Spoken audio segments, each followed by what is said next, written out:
എനിക്ക് അല്ലാതെ പേഴ്സണലി കുറച്ച് ട്രാജഡീസൊക്കെ ഉണ്ടായി. എൻ്റെ ഒരു കുഞ്ഞിൻ്റെ ഒരു ലോസൊക്കെ ഉണ്ടായി. അങ്ങനെ ഇരുന്ന് ഞാൻ വീണ്ടും ഒന്ന് ഡൗൺ ആയിപ്പോയായിരുന്നു. അപ്പോൾ പെട്ടെന്ന് വീണ്ടും എൻ്റെ വൈഫാണ്, ഞങ്ങൾ രണ്ടുപേരും അതേ ഇതിൽ ജേണിയിലായിരുന്നു, ആ ഒരു ട്രാജഡിയിൽ പൊയ്ക്കൊണ്ടിരുന്നത്. പുള്ളിക്കാരത്തിനെ എനിക്കൊന്ന് പെട്ടെന്ന് റെഡിയാക്കണമായിരുന്നു.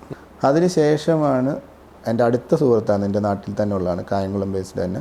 അപ്പോൾ പുള്ളി എന്നെ ഇങ്ങനെ വിളിച്ചിട്ട് പറഞ്ഞ സ്ഥലത്ത് ഇങ്ങനെ ഒരു ഓപ്പർച്യൂണിറ്റി ഉണ്ട്, ടെൻഡറിൽ നിൽക്കാതെ നമുക്ക് വർക്ക് എടുക്കാൻ പറ്റും.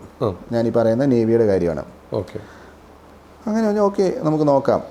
പക്ഷെ അന്ന് നമുക്ക് കമ്പനി ഇല്ല, GST ഇല്ല, ഒന്നുമില്ല. അപ്പോൾ നമുക്ക് ഇവരെ ബില്ല് ചെയ്യണമെന്നുണ്ടെങ്കിൽ ഒരു കമ്പനി വേണം.